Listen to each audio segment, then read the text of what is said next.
Good morning again. This is Gil Cargill, and I'm going to talk about utilizing cold email instead of cold calling to get prospects. In the next 40 minutes or so, I'm going to share with you the experiences that I've gained utilizing this approach to prospecting. I think you're going to find it very exciting, and those people that embrace cold emailing will be the people that dramatically improve their sales revenue and profit. For those of you that don't know me, I've been a sales acceleration coach since 1978. I've worked with over 5,000 business-to-business sales forces, and if we had met back in those days, I would have positioned myself as a sales trainer. I learned very rapidly, however, that sales skill wasn't necessarily the biggest problem. The biggest problem is salespeople weren't able to compete for all of the opportunities that occurred in all of their markets all of the time. By changing my focus to helping people gain access to decision makers, I've been able to document on average a 36% increase in the top line of my clients' sales forces. After all, if you have more opportunities, you're going to close more. It's just that simple. But the problem has arisen over the past 10 years or so about how hard it is to get a decision maker on the phone. So let me walk you through a couple of the questions that I get all the time about cold emailing. Number one, the question is it legal? If you'll go to the United States government website and research the CAN spam laws, you'll learn that emailing to a cold list is absolutely totally legal if you incorporate a brick and mortar address, your street address, a phone number, an unsubscribe link or button, and you avoid pitching a product. As you're going to see, all of the email that I send out addresses and complies with the law. If you'll follow these legal principles, cold emailing will work very well for you. It does work because all marketing, and I don't care whether it's newspaper advertising, TV, radio, you name it, all marketing, all prospecting starts with one simple activity, which is interrupting the brain of a stranger. And I call it an interrupt. When you send a direct mail letter, you're interrupting their thought process. When you make a cold call by phone, you're interrupting. Cold email is just a more efficient way for you to interrupt more people per day or per week than you can through any other methodology. Does it work? Absolutely. The fact that we're talking today in this webinar is testimony to the fact that it works, because I bought a list and I've emailed to that list, and some of you are people who I've met in the past, and thank you for coming back, but others I'm talking to for the first time. Cold emailing will get your prospects on the phone so you can start gaining access to decision makers and selling more of your products and services. I'm going to show you how to start cold emailing, and then most importantly, how to automate the process. Topics that I'll cover include what's the prime time for emailing. There's bad times and there are good times, and I'll cover those. One of the strategies that I embrace that works very consistently is the appropriate person strategy, and I'll help you understand how that works. A second strategy, which requires a little more research but is very effective, is called the organization chart strategy, and I'll show you how to work that. I'll tell you what words to absolutely totally avoid like the plague. I will share with you subject lines that work, and most importantly, I'll let you know what doesn't work so you can avoid that. Everyone that's attending the webinar today will get a sample of all of the email templates that I use. So we're going to email that out after the session to everybody that has registered. I will share with you some things to never do, and then once again, how to automate the process. Prospecting is literally the process of searching for someone to sell to. Now, way back in 1970, when I was a rookie with IBM, I learned to cold call, and it worked. As a matter of fact, cold calling by phone back in those days produced all of my appointments. And from time to time, I would canvass office buildings. Access to decision makers back in those days was far easier than it is today. If you're searching for prospects, you're spending a lot of time in between conversations with viable prospects. My advocacy is let's let cold emailing do the searching for you. because searching isn't selling. Searching is identifying those men and women who need the products or services or the solutions that you provide. Traditional methods of searching are very inefficient, very expensive, and for the salesperson, very frustrating. I personally would rather be engaged with someone who wants to talk to me as opposed to being engaged with someone who I'm irritating. Cold emailing will make those people who want the results that you promise contact you, and when you are talking to those people, you're now operating with warm leads, not cold leads. Now, this intersection that's on your screen really sums up how it works. Let me explain. I think I'm a very good salesperson, but I know I can't sell anybody anything if they don't trust me. Now, we humans can't create trust if we don't know someone. So first of all, I must know the decision maker, and he or she must know me. But more often than not, when I'm utilizing traditional searching, prospecting techniques, I may have the opportunity to talk to somebody, but most of the time my timing's bad. You see, in order to get a new account or new transaction, you must be at the corner of trust and timing when your prospect is there. Now, here's the problem. I can contact people, I can build trust, I can repetitively visit them or do whatever, and they may even like me. But if the timing's wrong, I won't get a deal. Conversely, if the timing's right, but they don't know me, or worse, they don't trust me, I won't get a deal. So we have to engineer a process to assure that we are at this intersection when the decision makers are at that intersection. Traditional prospecting techniques, searching, means that in order for you to get here at that time, you must get very lucky. The key to being successful in the 21st century in a business-to-business selling mode is to get in touch and stay in touch with all of the decision makers or influencers in all of the accounts all of the time. In other words, by automating cold emailing, you literally can position yourself to contest, to compete for every viable decision that's being made in every account. Now, I'm not guaranteeing by any stretch that you'll win all of those, but by utilizing these techniques, you'll at least get to be considered. And gang, I think for all sales professionals, nothing's more important than getting considered. I have to get in the game in order to succeed. Now, let me give you a little bit of history of prospecting. The sales process that IBM taught me in 1970, the sales process that the vast majority of business-to-business sales forces utilize today, was written down in 1873 by the founder of NCR. Now, prospecting in those days was far less challenging than it is today. You're looking at the first telephone sales force here in Los Angeles, California. Their entire prospecting technique is summed up by that sign on the screen. Have you a telephone in your home? You see, when there's no competition, you don't have to be very good at prospecting. When there's tons of competition, as there is today for virtually every business-to-business offer, you have to be very good at prospecting. The fact that we aren't able to prospect like these guys did makes things very challenging. And I've observed that in the last 100 years, prospecting techniques that work have come and gone. These guys just walked around with a sign. Then it was canvassing, going door to door. Again, reception of strangers was far higher in those days than it is today. Then it became telephone prospecting, cold calling. Today, the data shows from LeapJob that you will get an appointment out of every 100 cold calls. The problem is you have to get rejected 99 times to be successful. Cold emailing is the next wave of productivity and profitability as it applies to prospecting. Sales training doesn't work. As a matter of fact, a study was published a few years ago that showed that American businesses spent $6 billion in that year training their sales forces. Productivity, unfortunately, went down.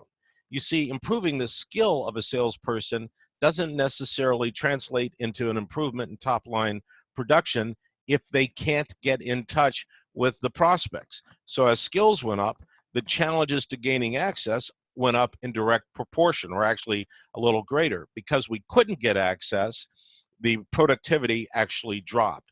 Let's invest our time and energy fixing the gaining access issue, not the skills issue.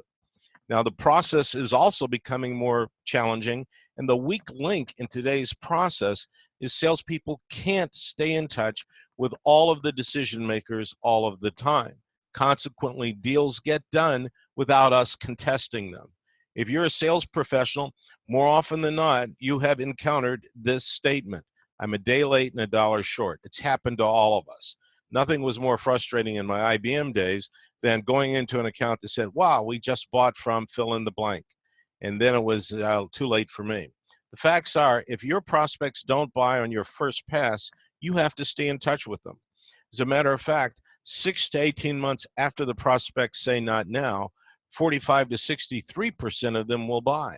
But 87% of those leads are abandoned.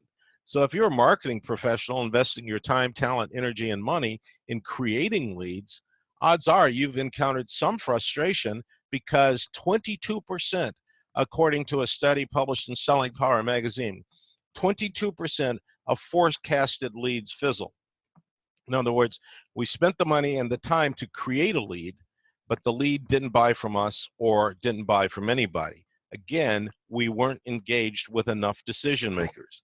In a phrase, I can pretty much sum up that old prospecting just doesn't work in the 21st century. Salespeople can't afford to prospect the way we did 20, 30, 40, or 50 years ago. And here's why. The studies show, most recently published by the Sales Lead Management Association, that 3% of the buyers in any market at any given time are actively seeking new solutions. So if you sell document management software, for instance, 3% of the market is looking for a new solution. The problem is you don't know who those 3% are. 97% of that market are what we refer to as future buyers. So prospecting, as it's traditionally practiced, is searching for those 3% that want to talk to you right now. Nothing makes a salesperson happier than talking to a qualified lead that has a timetable, a budget, and a need. But 97% of the market isn't ready to buy. Utilizing an automated process supported by the BuzzBuilder tool, which I'm going to share with you, you can make 6 to 8 passes through an entire database in just 10 days. BuzzBuilder will tell you which one of those hundreds or even thousands of prospects are ready to talk to you. Once you know who's interested, those are the people for you to call. The other 97% need to get a monthly message from you that indicates that you are capable of helping them improve one or more of their business's operating conditions. You see, I refer to this as creating a big footprint. Your footprint, and every company has one, and every salesperson has a marketing footprint, is a mathematical calculation based on the number of names in your database, and you have to include your CRM, your marketing automation, and your accounting systems, and compare that to the universe. If you don't know how big your universe is, as soon as we're off the phone, why don't you call a list broker? Literally, any list broker will do, and ask him or her to give you a count of your market. Now, count is the term that they use, and they will go into their master database and ask you questions such as the SIC code, the typical size of the customer you want, the zip code or the geography, and they'll give you a number. And I want you to compare that number to the number of names in your database. And I'm going to make up some numbers. Let's say the list broker comes back and they say, in the market that you want to pursue, there are 34,350 opportunities, companies that match the demographic profile of the companies you've sold to. Now, if there are 34,350 in existence, compare that number to the number of names in your database. If there's a big difference, a big delta, you have a huge opportunity to get in touch and then stay in touch with those thousands of companies and the decision makers in those companies until they're ready. Remember that intersection, until timing is right. I suggest that if they aren't ready to buy, If they are a future buyer, you touch them every month. Phone calls, emails, webinar invitations, all kinds of marketing outreach strategies need to be employed. But your footprint drives your consideration rate. Now, consideration rate is a mathematical calculation that essentially reflects the percent of deals that consider you. If there are 100 transactions occurring in your market this month and you've published 4 quotes, then your consideration rate is 4%. Far too low. Your number one goal should be to increase your consideration rate up to 100%. Now let's take a look at the chart that's on your screen. This came from the Dartnell Sales Institute, and they found that 50% of salespeople abandon their effort to get a new account after 1 attempt, 90% after 4 attempts. But at the same time, they found that most customers aren't ready to buy until the 7th, 8th, 9th, and sometimes the 12th or even the 15th attempt. In other words, the tenacious 10% that never quit, that keep staying in touch with those customers, are the 10% that are at the top of the sales results because they get considered. Now, as I said earlier, 1% of your cold calls, if you're average, will turn into appointments. That means that 99% of them are future buyers if at that point in time. I want you to make sure that you drive through all of them.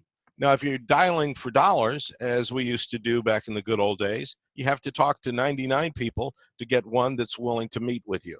If you're using cold email, you don't have to talk to anybody until that 1, 2, or 3% raise their hand and they say, as a result of your email, that they're interested in talking to you. We're going to make sure that cold email overcomes and eliminates the number one problem for sales failure, which simply stated is we're not there when they want to buy. By utilizing cold email to flood the zone, if you will, you're going to be in touch with every decision maker and every influencer when they want to buy. Now, you can put this entire process on autopilot utilizing the BuzzBuilder system. Now, BuzzBuilder is the only tool that I've come across specifically designed to facilitate perpetual cold emailing. As it says on the screen, BuzzBuilder has increased the top line production of salespeople by 300%. And stop and think about it. Were you able to triple the number of first meetings that you attend, you would dramatically increase your sales. That's almost a no-brainer. So we utilize BuzzBuilder for ourselves and for our clients to grow the top line. Now, BuzzBuilder encourages cold emailing, so you don't have to worry about buying a list and importing it. BuzzBuilder wants you to do that. Now, you're looking at an alert that came through BuzzBuilder to me from one of the people that I have been sending cold email to. You see, BuzzBuilder will monitor the behavior of the prospect, and BuzzBuilder will send an alert like this to the salesperson responsible for that account based on one of the following situations. If the customer opens the email 3 or more times, you'll get an alert. If the prospect forwards the email to someone else within their company, you'll get an alert. If the prospect clicks from the email to your website, you'll get an alert. If the prospect clicks a link in the email, and we encourage you to put multiple links in the emails, you'll get an alert. Now, there's one other feature of BuzzBuilder that is absolutely incredible. It has an add-on option that enables it to monitor 38 billion, and yes, I said billion, social media conversations every day. In my case, I am reading and looking for people in their social media posts that have concerns or thoughts about sales, sales training, sales management, hiring salespeople, etc. What would happen to your revenue if an automated system read 38 billion social media posts without you doing any work for the keywords that are appropriate to your business? That capability makes it extremely easy for you to engage in your phone follow-up, because you see, you'll never again cold call. You're only talking to people who either through social media have expressed a need for the results you post. And in the social media strategy, we make sure that we follow up by saying, I saw your post regarding fill in the blank, so I don't want the prospects to get the feeling that I'm stalking them. When you get an alert, make sure you don't call the prospect and say, I see you opened my email. I did that when I first started using BuzzBuilder, and it was not very funny. What I do say is I am calling to follow up on my email. And the results I get are remarkable. People will say, yeah, I just saw that. Well, you see, I know they just saw that because the alert comes to me instantaneously. The alert also tells me if they are using a mobile device or if they're using their desktop. This allows me to control the volume. If I need more leads, I just start more names. If I'm getting too many leads, I can retard the number of names I start every day. It's all up to the results. So the BuzzBuilder process is pretty simple. What we do is set up a license for the client. The database needs to be segmented. You have existing customers that you may want to upsell, resell, renew.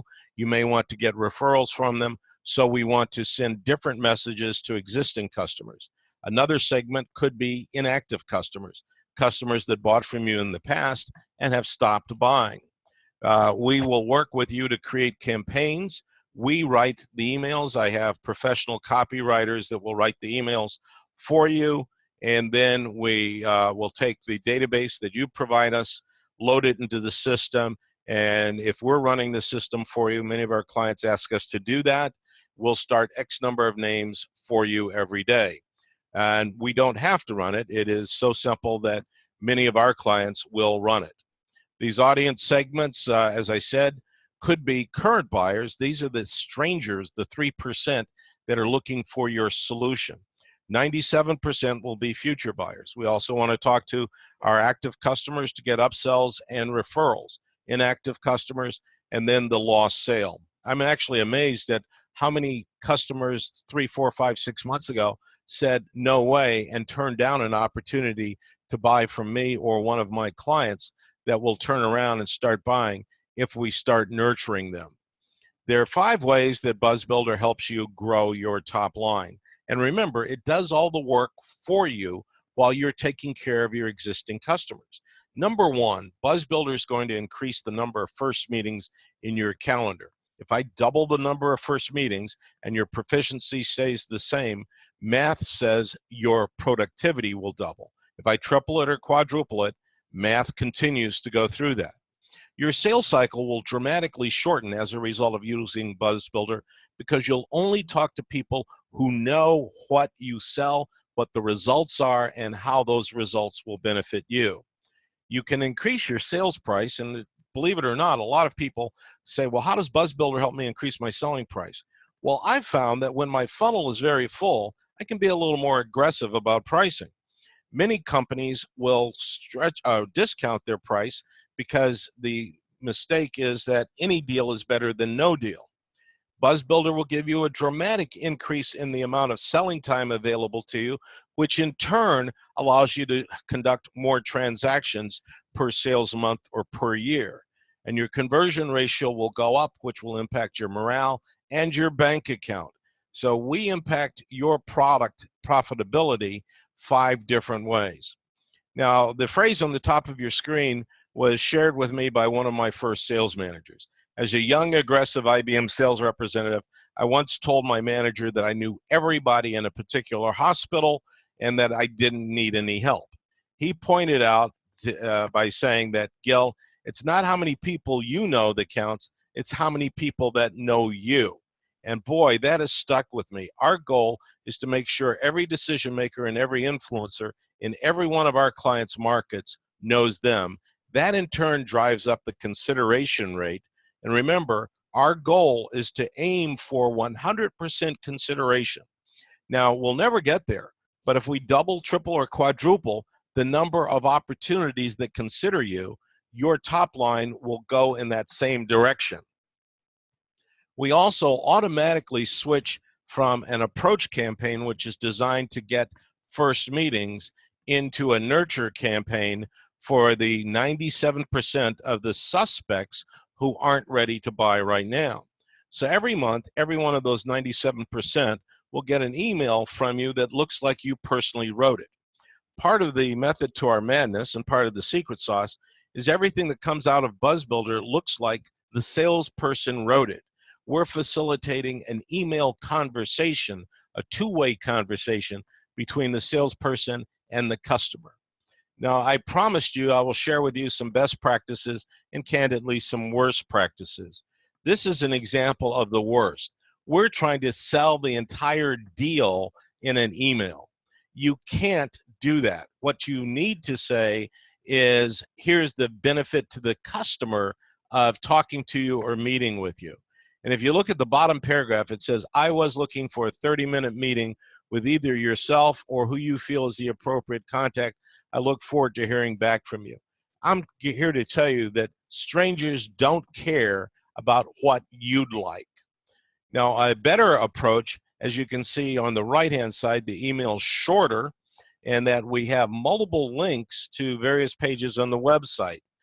All we're trying to do is find the appropriate person with this email. If you look at the top paragraph, and this is part of the secret to our success, I'm reaching out to both you, your CEO, and VP of HR to determine who we should involve in a conversation. When we send the same email and we mention those various titles, or even better, we mention those people's names, the response rate goes up dramatically. It takes a little more research, but this is the right way to get yourself in front of customers. Make sure that you do some planning, and this is part of what we do. When we get in front of a customer, we're going to make sure that we are scoping out a game plan for the entire year. And we want to make sure we're starting the right number of people. Now, you're looking at Dr. James Oldroyd, who is a PhD at MIT, and he was retained by InfoUSA to study lead generation strategies. He found the best way to get appointments was to touch strangers 8 to 12 times over 14 days. Candidly, I feel that's a little bit on the overdose side. I recommend more like 6 to 10, but any volume of touches that don't require your time is a good thing.